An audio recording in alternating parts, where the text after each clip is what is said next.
Welcome everyone to the clash between Hikaru Nakamura playing with the black pieces, the world number 3 against the 17-year-old Gukesh. Hikaru is the first one to arrive at the board, takes his chair, writes down his score sheet, and there you have Gukesh entering. A shake of hands, and Gukesh also brings an extra jacket since day 1 just in case he feels the cold. Gukesh is currently the joint leader of the tournament. He is leading along with Jan Nepomniachtchi. He scored 2 wins and 3 draws until now, and he's going to take on Hikaru, who had a great win against Alireza Firouzja on the previous round. So Hikaru is feeling in top shape as of now, and so Gukesh takes his chair. This is going to be a big fight because both of them are tremendous fighters and want to give it their all in this encounter. Gukesh has beaten Hikaru in the past in shorter formats, but let's see if he can do it in classical chess as well. It's not going to be easy. There you have the shake of hands, and off we go. What is Gukesh's first move going to be?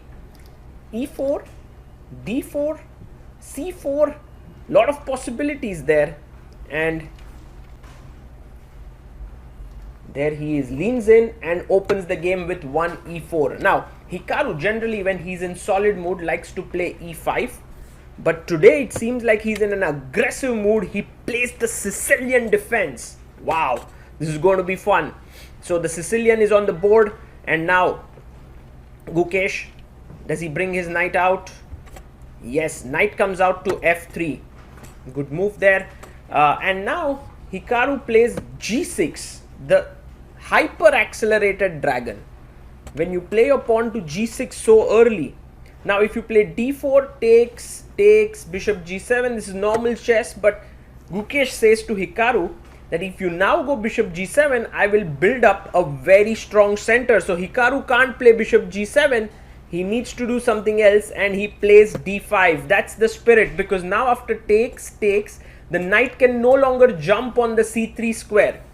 That's the reason why Gukesh pushes the pawn to E5, gaining more space. By the way, this is something that Hikaru had played in Grand Swiss against Esipenko, and there he had gone A6. Here he goes bishop G4, which maybe will catch Gukesh slightly by surprise. This has been played before.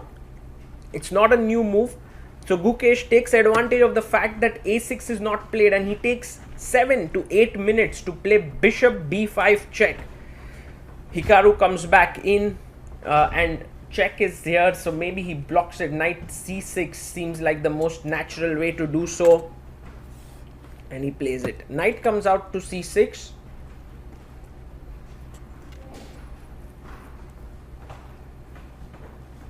And Gukesh now can castle, but he decides to chop off the knight and double black's pawns. Very interesting chess there by Gukesh, and Hikaru takes it back. Now, in a way, if you see, the imbalances have been created here. The major one being black has the bishop pair and a good strong center, but what white has in return is a very good pawn structure and lead in development. So Hikaru has to be careful that Gukesh doesn't take advantage of that lead in development. Like, you know, a move like queen A4 can be quite intense there.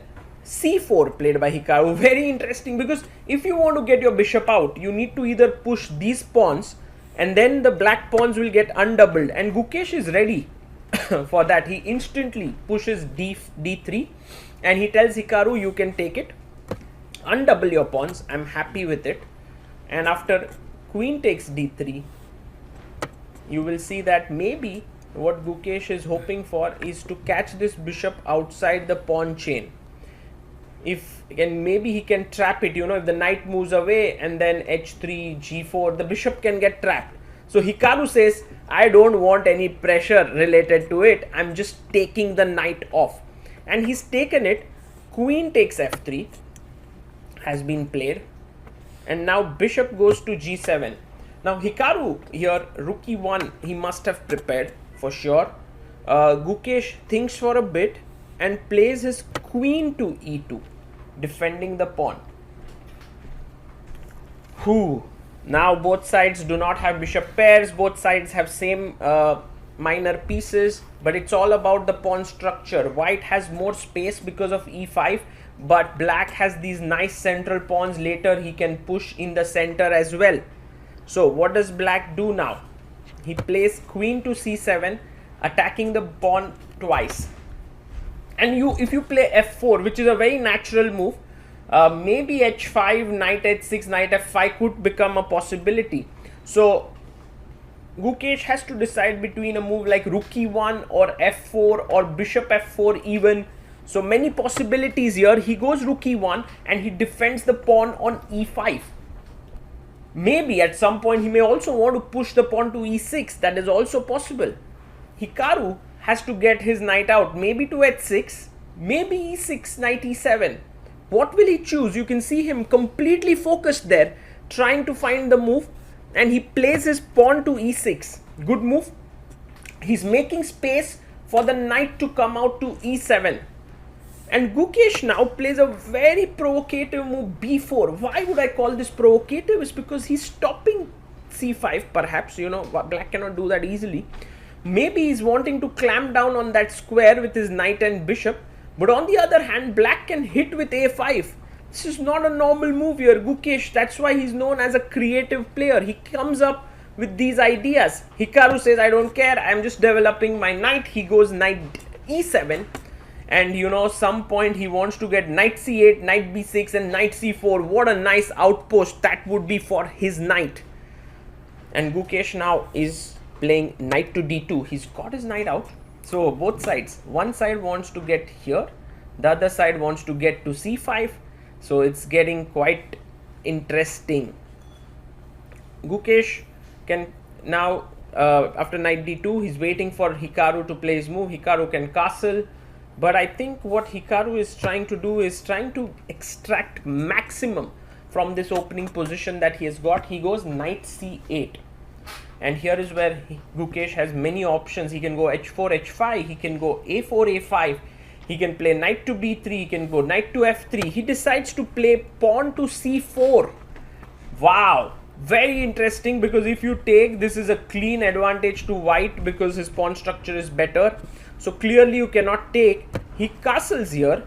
And now how does Gukesh continue? Maybe put the bishop on b2 could be an idea. Just improve the position of the bishop. Yes, he does. So white has completed his development. Black has lack of space here, but also because two pairs of minor pieces have been exchanged, it's not such a big problem. Hikaru being very, very focused here, and I think he plays pawn to e5. Wow. Wow, very, very dangerous move, because after take, he may want to push his pawn to b5, but then maybe a4 is what Hikaru has planned. Also, rook c1 is possible. Maybe he can go ed5 to attack this pawn via the rook. Gukesh goes very simple chess with a3. I think taking on d5 would have made the position very sharp, but perhaps Gukesh didn't like Hikaru taking back with the e pawn, and that's why he's just played his pawn to a3. And now how does Hikaru create play? Because Gukesh seems to have more space and seems to be in slight control of this position. Hikaru, you can see, doesn't look very impressed with his given situation, and he needs to create some play, and he takes on b4. Interesting. He's forcing matters. He's forcing matters here. Gukesh takes, and now rook takes rook is a very interesting move, because if you take, I can take back with the rook. He takes, and Gukesh has to decide whether to take with the bishop or rook, because rook on e1 is protecting the pawn on e5. However, you don't need 3 defenders. You can work with 2 who are here. So you can take with the rook on a1. And so Gukesh, after a brief thought, takes on a1. The time situation is, we are on move number 19. Hikaru has, and he takes on c4 as well. Hikaru has 56 minutes. Gukesh has 51 minutes. Knight comes and takes. Now, this knight can actually sit on d6. It's a nice piece. But then what Hikaru can do is also, actually, he can bring his knight from b6 to d5. So knight b6 played, knight takes b6, queen takes b6. Actually, Gukesh didn't even hesitate. He could have gone knight d6 here, but he decided to just trade it off. Now the b4 pawn is slightly weak, e5 pawn is slightly weak. Gukesh plays his bishop to c3, but it does feel like Hikaru is the one who can put slight pressure in this position, doesn't it? Many times Hikaru wants to play a move. He often sort of gets his hand, then takes it back, then tries to take a move. And by the way, taking the queen can also be completely fine here. It's just that more of white's pawns are on dark squares, which limits his bishop, while the black bishop is more aggressive in that sense. So Gukesh says, I'm not trading, I'm going queen e4. And I like this move, because this queen now puts pressure on c6, also is defending e4 and b4, both these pawns. It's time for Hikaru to activate his rook. It's not been playing in the game for quite some time now, and maybe he will get it in. Yes, rook d8 played, and this rook may want to come to d5. Clearly, Hikaru is finding his position to be quite good, but now Gukesh gets rid of the back rank issues with the move g3. A nice little move. Later on he can go h4, he can bring his king up, and also now his rook is free to move so that there are no back rank issues on the last rank.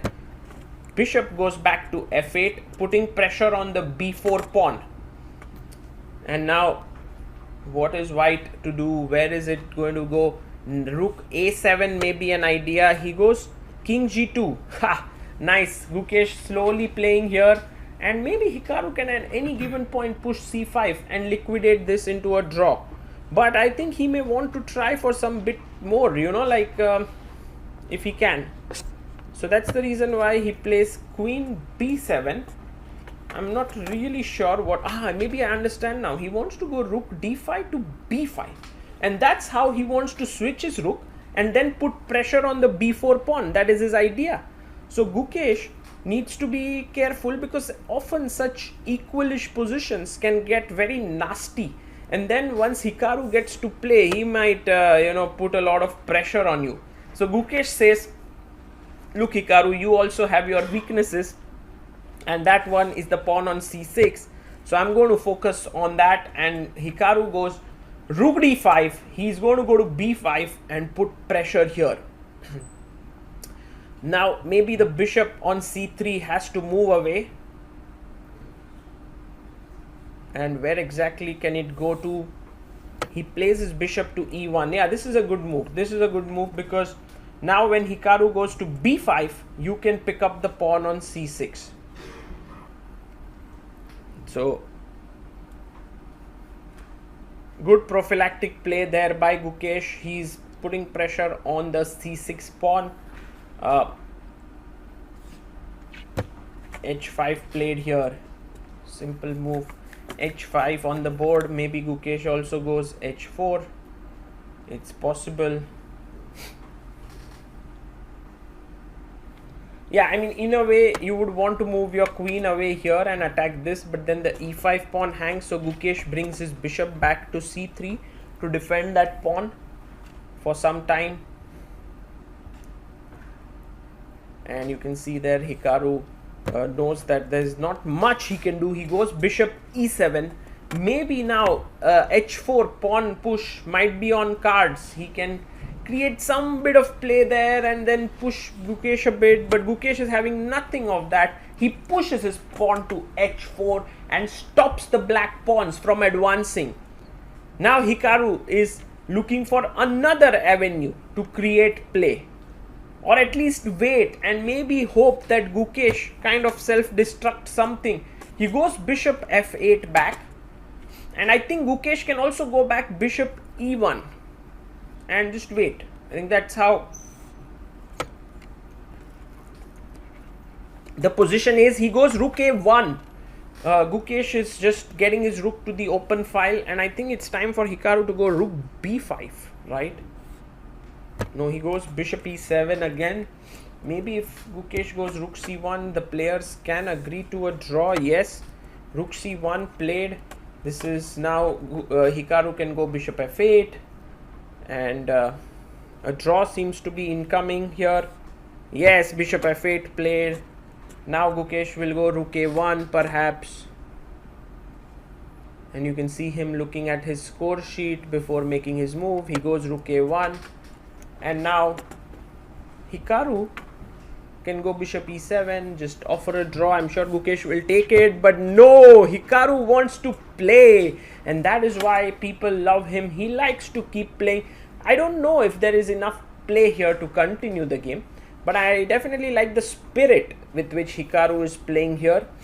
And Gukesh goes rook to c1. So again, you notice that these top players don't ever go on a very defensive move like rook b1, but a counter attacking move here.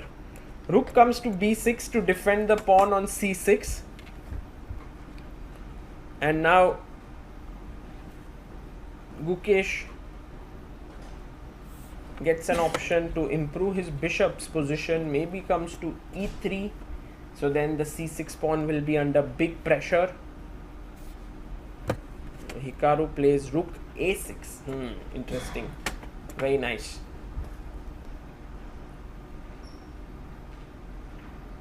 And Gukesh improves his rook's position. So slowly Gukesh is getting something going here. If let's say black's position pieces go too far off, Gukesh can also think about g4 takes h5 and launching a kingside attack. Why not? And I think Hikaru must remain careful for such eventuality. Although for now it might not be so simple considering that the queen is standing opposite the king. So just to show you, if Hikaru were to play rook b6 here, then I can go, if I go g4 takes, then c5 is a check and there's already a lot of trouble that you are facing. So Hikaru not really sure what to do. He's waiting. He plays rook to b6 and 2-3 position, 2-3 options. Now bishop e3 seems to be a valid move. Yes, he plays it. He plays bishop e3 and he tells Hikaru, you want the pawn, take it. You know, take your pawn if you want it. I will take this one here. So after rook takes b4, now queen takes c6 is the move. You can't take on b4. That would mean that black is better after bishop b4. So Gukesh goes and chops off the pawn on c6. If you play rook c4, your queen is hanging. If you take with the queen, I take back. So Hikaru takes the queen. Gukesh takes back, and now a small little danger here awaits black. If Gukesh gets his rook here and tries to pin it, it can be troublesome. So